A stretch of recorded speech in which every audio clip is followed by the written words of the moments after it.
Massive battles across land, air, and sea have been a hallmark of the Battlefield series from the beginning. In this next video, design director Daniel Berlin will tell us more about what DICE can do when it brings all-out warfare to the world's most powerful console. Incoming fire!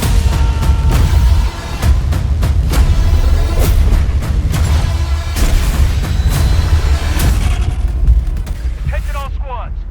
The thing that will really excite players is the introduction of all this cutting-edge technology that we're just infusing into the sandbox. I think just having the comeback of the helicopter on the battlefield, it just introduces a whole new layer to the sandbox. It just gives players so much more tools that makes it more Battlefield than it's been in a very long time. We really enable our players to be really, really creative with the tools we give them. And that's what Battlefield is kind of all about. Being in a massive, open war setting and being able to say like, hey, there's a problem over there, go solve it. And the players actually choose how they want to solve that problem. And through that process, create their own Battlefield moments. So in 2042, you will experience 3 really distinct experiences. The one we're talking about right now, we're talking about today, is the experience that we call the all-out warfare experience. Now, this is the place you go in 2042 when you want to have those classic Battlefield experiences, this massive war where it's, air, land, and sea just coming together in these massive battles. But we've actually made a distinction between 2 separate experiences within the all-out warfare experience, and that's Conquest, which is very much a staple for our franchise. It's something that our fans know and love, and we're just taking the Conquest experience to the max this time around. Conquest is all about the freedom, the access to the sandbox, being able to choose where you fight, how you fight, where you want to go. But it's also experience that will allow players to kind of choose their own pacing, and there's moments in Conquest where it's complete chaos. When a lot of players they just converge on a single point and the chaos goes up to the maximum. But there's also moments within Conquest where, you've just had that big battle and now you've won that battle and you go like, okay, you bring up your map and you have a conversation with your friends and you say like, okay, where do we want to go next? Oh, we need to go over there to that state. Okay, how do we get there? Oh, let's call in a vehicle. And a vehicle, you can call it in wherever you want. And then your friends, you hop into the transport vehicle and you go across the map and you go to a new location where there's a new fight. So Conquest is just that full freedom to the sandbox. And right next to that lives the other experience within All Out Warfare, which is Breakthrough. And this is a significantly more guided experience. It takes you on a journey throughout the entire map.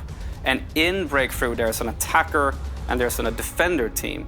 And we kind of compress them into fighting head-on in a specific space. So the time to action is short and the level of chaos is really, really high. There's helicopters and there's tanks and there's infantry. There's just everything happening and it's just complete chaos in Breakthrough. So All Out Warfare kind of takes these 2 fan-favorite staple modes and we make them distinctly lean into their specific strength. And that's on the Xbox Series X and the Xbox Series S, you will actually be able to play All Out Warfare experiences up to 128 players, which is a double to what we've done in the past in the franchise.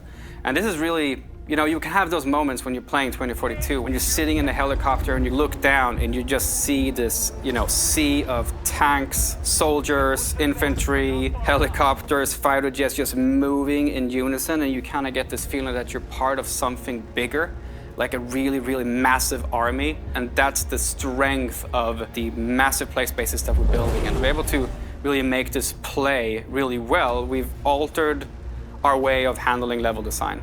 Because it wasn't just as simple as, just making it bigger and then portion the locations out. It doesn't really work that way. So we've leaned into a new type of design mentality that we're calling clustering. Now, what clustering means that you will have a massive battlefield in front of you.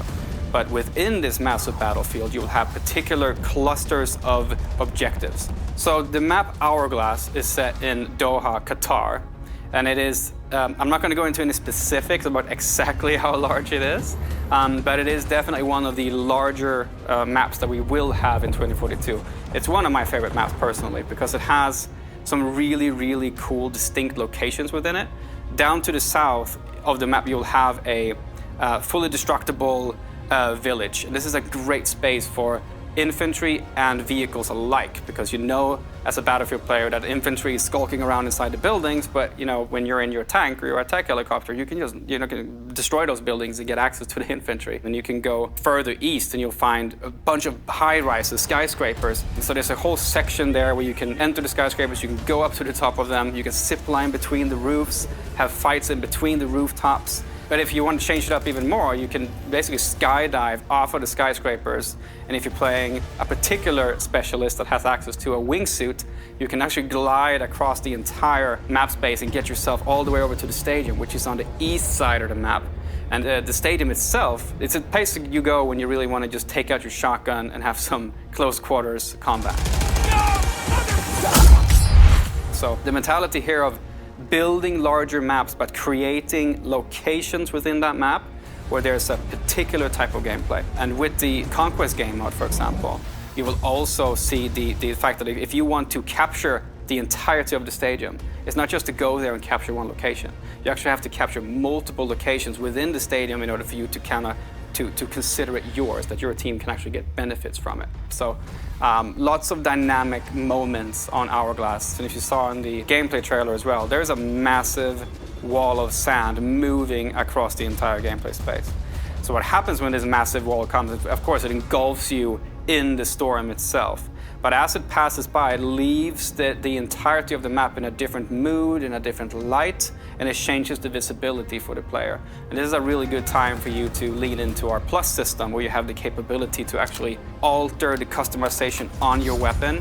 But I'd also like to mention, though, that the wall of sand is one thing, right? But there's also the possibility of the tornado.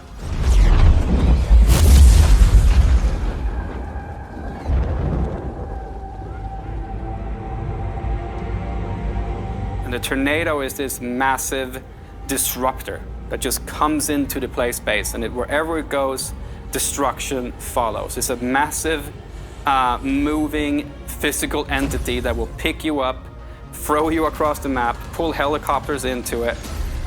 It's just a crazy, fun physics experience that happens as you play the map. So everything is in the hands of the player. This really is a sandbox. And these moments are in the hands of the player. While in other games, the Battlefield moments are pre-scripted, in our game, they just happen. And they happen differently every single time because it's players controlling what's happening around you. That's something that you only get in Battlefield. And that's why I love Battlefield so much.